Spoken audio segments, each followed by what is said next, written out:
જય દ્વારકાધીશ ફરીથી અમારા નવા બ્લોગમાં સ્વાગત છે ને ગોપી તળાવ આવી ગયા છે આજે તો તમને પણ બતાવીએ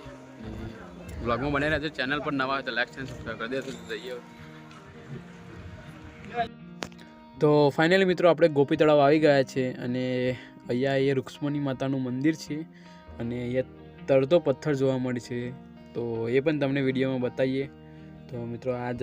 તળાવ બાજુ જવાનો રસ્તો છે આ અને તેની બાજુમાં રૂક્ષ્મણી મંદિર છે અને સામેની સાઈડ રાધાજીનું મંદિર છે તો એ પણ તમને બતાવીએ તો બ્લોગમાં બન્યા રહેજો તમે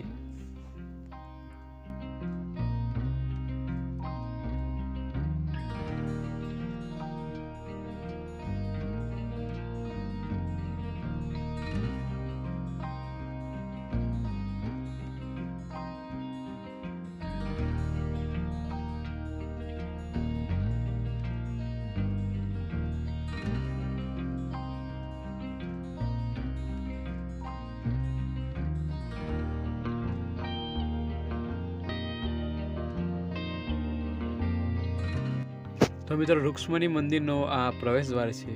અને જઈએ અંદર આપણે તો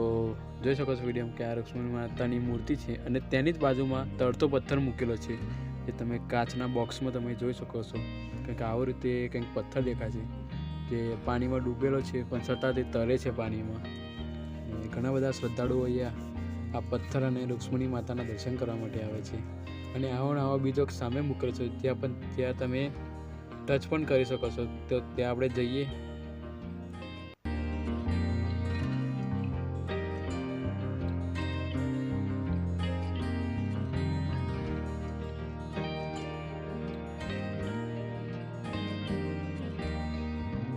અને મિત્રો એવું કહેવામાં આવે છે કે 16,000 જે ભગવાન દ્વારકાધીશની જે ગોપીઓ હતી શ્રી કૃષ્ણની ગોપીઓ હતી તે આ તળાવમાં ડૂબી ગઈ હતી તે ગોપી તળાવ તરીકે જાણીતું છે અત્યારે તો તેના પણ દર્શન કરવા જઈએ આપણે તો તમે જોશો કે ગોપી તળાવ મંદિર એવું લખેલું છે અહીંયા અને હવે આપણે જઈએ મંદિરની અંદર અને તમને દર્શન કરાવીએ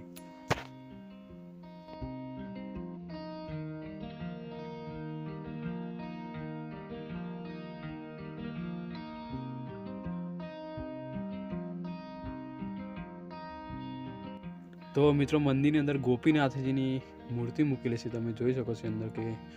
દ્વારકાધીશ અને ગોપીજી તેમની મૂર્તિ મૂકેલી છે અને તેની જ સામે ગોપી તળાવ આવેલું છે અને ગાયોને ઘાસ નાખવામાં આવે છે તો હવે આપણે જઈએ છીએ ત્યાં અને તળાવ જોઈએ કે કેવું દેખાય છે અને એવું કહેવામાં આવે છે કે 16,000 ગોપીઓ આ તળાવમાં ડૂબી ગઈ હતી તો તે ચંદન સ્વરૂપે અત્યારે તેને તિલક કરવામાં આવે છે તો અહીંયા ચંદનના સ્વરૂપે અહીંયા તમને ચંદન મળશે તિલક માટે તો તે પણ જરૂર લેવું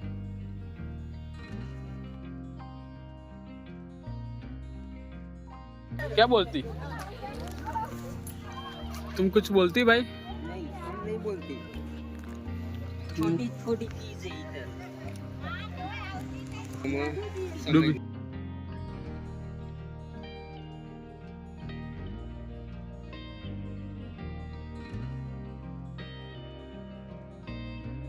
इधर તળાવમાં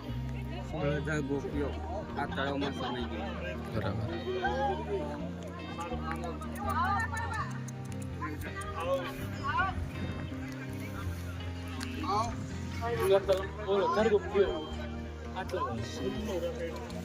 એની માટેની ચંદન